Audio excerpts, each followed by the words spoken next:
है बेटी पढ़ाओ बेटी बचाओ। तो हम चाहेंगे कि हिजाब के मसले में हमारे देश के प्रधानमंत्री भी कुछ बोले। हमारा कॉन्स्टिट्यूशन ने इसकी इजाज़त दी है, सब यहाँ एकसां तालीम हासिल कर सके। ये छोटे मोटे इश्यूज़ को लेकर इसे इतना बड़ा ना करें। वो अपने दस्तूरी हक की लड़ाई लड़ रहे हैं और एहतजाज प्रोटेस्ट कर रहे हैं, तो हम उनके साथ में हैं, जिसकी वजह से तमाम बच्चियाँ तालीम से महरूम ना हो जाएं। और हमारे सूबा कर्नाटका के चीफ मिनिस्टर भी इस सिलसिले में अपनी बात पेश करें, इसलिए कि हम हुकूमत से गुजारिश करते हैं कि यहाँ अमन व अमान को बरकरार रखें। यहाँ हर एक तालीम हासिल करने का हक़ रखती है। ये हमारे लिए हमारा कॉन्स्टिट्यूशन ने इसकी इजाज़त दी है, सब यहाँ एकसां तालीम हासिल कर सकें। ये छोटे मोटे इश्यूज़ को लेकर इसे इतना बड़ा ना करें कि जिसकी वजह से तमाम बच्चियाँ तालीम से महरूम ना हो जाएं।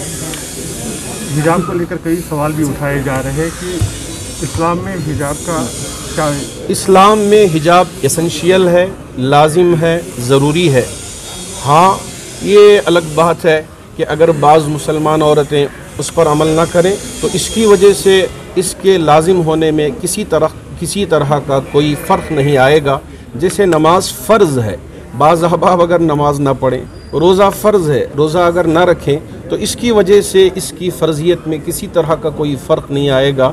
इसी तरह हिजाब के लाजिम होने में, फ़र्ज़ होने में किसी तरह का कोई फ़र्क नहीं आएगा। कई जगह पे प्रोटेस्ट भी हो रहे थे, उनके क्या कहते हैं? बस हम ये चाहते हैं कि इस वक्त कोर्ट में मामला चल रहा है, आप अमन व अमान के साथ कोर्ट, हमारी जो अदालतें हैं इंशाअल्लाह हक़ का फ़ैसला देंगे और हमारे संविधान की हिफाजत करेंगे। तो आप भी सब्र के साथ अपनी तालीम पर फोकस करें और जितने भी लोग हैं इनके तालीम में आप मदद करें, यही हम आपसे कहना चाहते हैं। जितनी ख़वातीन और बच्चियां जो है प्रोटेस्ट कर रहे हैं अपने दस्तूरी हक के लिए, हम पूरी मिल्लत इस्लामिया उनके साथ खड़े हैं। वो अपने दस्तूरी हक की लड़ाई लड़ रहे हैं और एहतजाज प्रोटेस्ट कर रहे हैं, तो हम उनके साथ में हैं। आप जो वीडियो की बात कर रहे थे, बहुत सारे वीडियो वायरल हुए हैं, बच्चों के हिजाब निकालते हुए, उस पर क्या करें? इसीलिए हमने कहा कि अदालत ने जो कहा है उस पर आप अमल करें। जो अदालत का हुक्म है उसे छोड़कर गलत तरीके से उसका इस्तेमाल करना न ये हुकूमत के लोगों के लिए दुरुस्त है, न पुलिस के लिए दुरुस्त है। आप ये कह रहे थे कि आप कह रहे थे कि कुछ गलत इसका इस्तेमाल कर रहे हैं, बच्चों को परेशान कर रहे हैं। अब वही अभी ने कहा, पीछे रह गए शायद आप।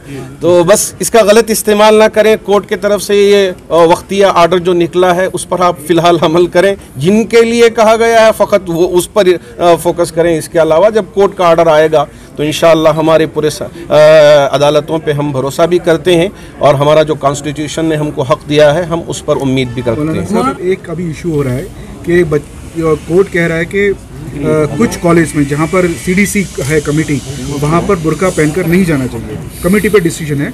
मैं बात पूरी कर लेता हूँ। बच्चियाँ इतराज़ कर रही हैं कि अगर बुर्का नहीं है तो हम क्लास के अंदर नहीं जाएँ।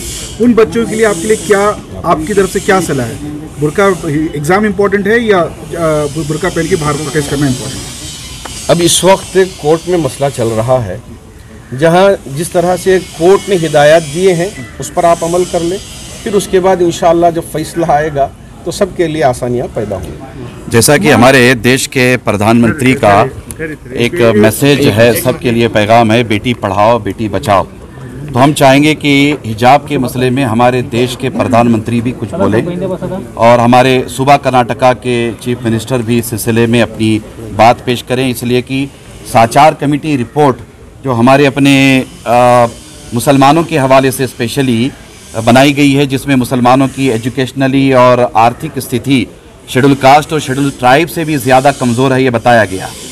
अब हमारे यहाँ बेटियाँ पढ़ना चाहती हैं, बेटियाँ हाई स्कूल जाना चाहती हैं, बेटियाँ कॉलेज जाना चाहती हैं। अगर उन्हें हिजाब के मसले में उलझाया जाए तो बेटी पढ़ाओ बेटी बचाओ इस नारे पर या इस मैसेज पर कैसे अमल होगा? हम चाहेंगे कि हमारा देश हमारी बेटियों के साथ खड़ा हो जाए, जैसा कि मौलाना ने फरमाया कि बेटी सबकी बेटी होती है, खा वो हिंदू हो, मुसलमान हो, सिख हो, ईसाई हो। हम चाहेंगे कि हम हमारी बेटियों को पढ़ाएं और हमारी अपनी बेटियों को पढ़ाने के लिए हम सबको उनके साथ खड़ा होना चाहिए। अपनी तालीम को जारी रखें। हम ये यकीन दिलाते हैं कि ये मिल्लत के उलमा और हमारे दीन आपके इस कठिन और पुरशोक माहौल में आपके साथ खड़े हैं। इंशाअल्लाह हमसे जो कुछ भी हो सकेगा हम उसके लिए तैयार हैं। मामला अदालत में है और हाई कोर्ट इसकी समाप्त कर रही है। हम उम्मीद करते हैं कि हिंदुस्तान की संविधान के रोशनी में ये फैसला भी हमारे हक में आएगा इंशाअल्लाह।